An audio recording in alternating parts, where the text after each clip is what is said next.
I'd much rather be an evolutionary anomaly or a dead end, end quote. This is how Einojuhani Rautavaara talked about his music and his relationship with the classical music tradition. And these are two of the aspects that I am investigating in my research project, which is dedicated to the piano music by the Finnish composer Einojuhani Rautavaara. I am Elisa Rumici. I am a pianist and researcher based in Basel, Switzerland, and Freiburg, Germany, and I'm about to complete my PhD in artistic research.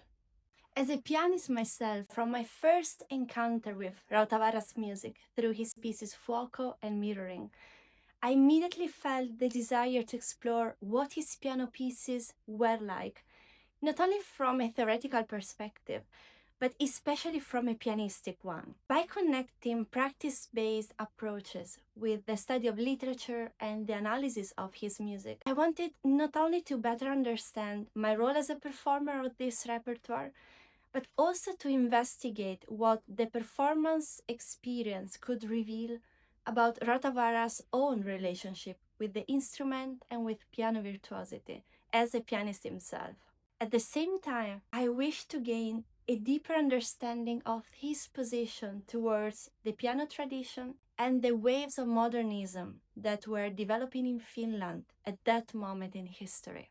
So by engaging directly with his music, I aim to develop strategies not only about how to interpret it, but also about how to bring it to the audience and into pedagogical context. For this reason, in my research, I tried not only to provide performance insights, but also to draw on information emerging from my concert experience, including the audience research activity that I undertook, as well as from my teaching experience. Through this work, I aim to understand what this music can teach, which improvements it enables in students, and also for which level of students it is more suitable.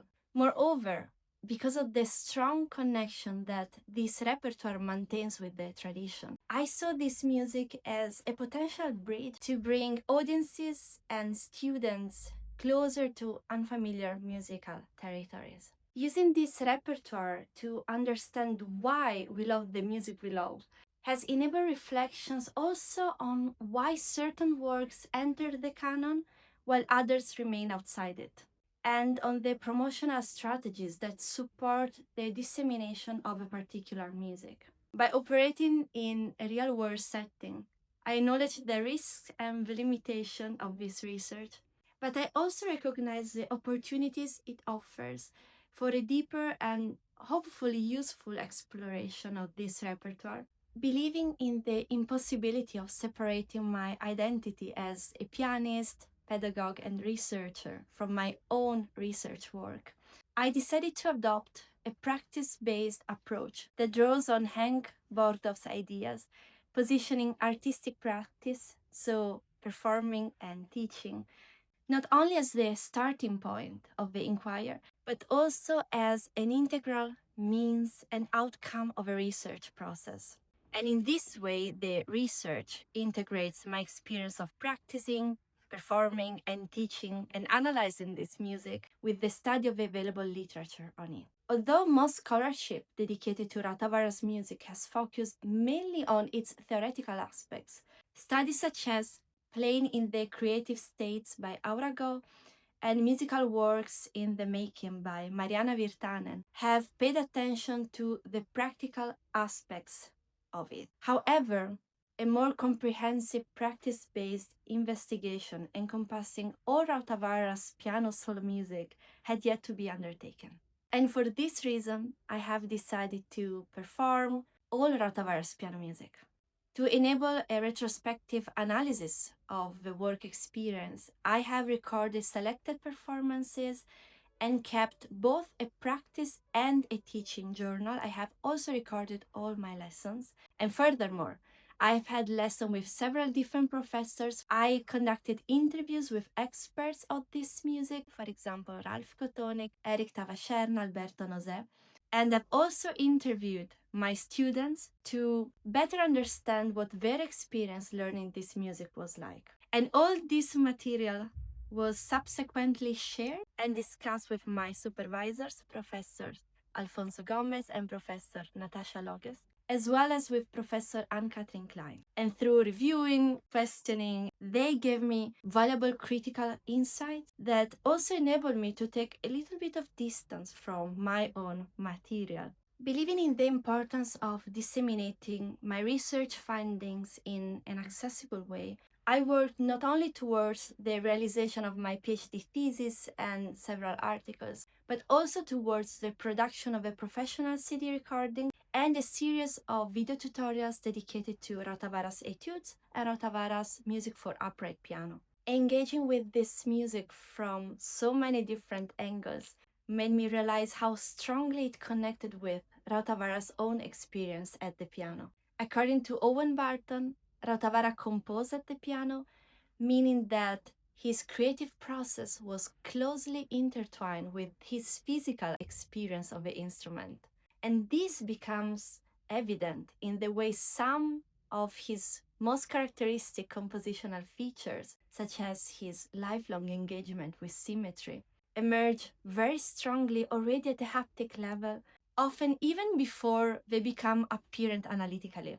The connection between composition and performance activity influenced not only how the music was written, but also the way the performance experience is shaped, and with that, the position that the performer assumes. This can be observed particularly in the etudes. Through the etudes, Rautavaara was rediscovering his relationship with the instrument and also trying to overcome the insecurities that had arisen from the interruptions of his piano studies. His desire to be recognized not only as a composer but as a pianist composer led him to perform as a soloist in the premiere of his first piano concerto, and the etudes had been written partially as a preparation for that performance. Writing virtuoso piano music became for Rautavaara a means to engage with this concept not only as a composer but as a pianist, and to confront his desire for validation and recognition in that role.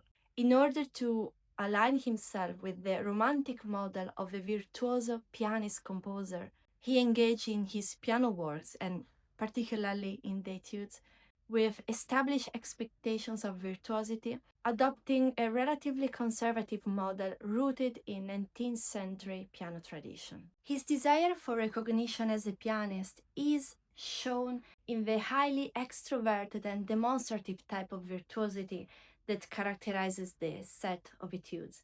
And this emerges, as you can hear, for example, in the etude Tercit, through majestic sonorities, fast and relentless moto continuo tempi, and very visible technical effect.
From a technical perspective, Rautavaara's etudes remain within the boundaries of the Romantic piano tradition, but from a stylistic point of view, they expanded by focusing also on intervals like the second, the tritones, and the seventh, that because of their very dissonant qualities, had rarely been central in previous collections of etudes.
Rautavaara's desire to be part of the Romantic piano tradition aligns with his vision of himself as a Romantic. And he used to say that a Romantic has no coordinates. In time, he's yesterday or tomorrow, never today.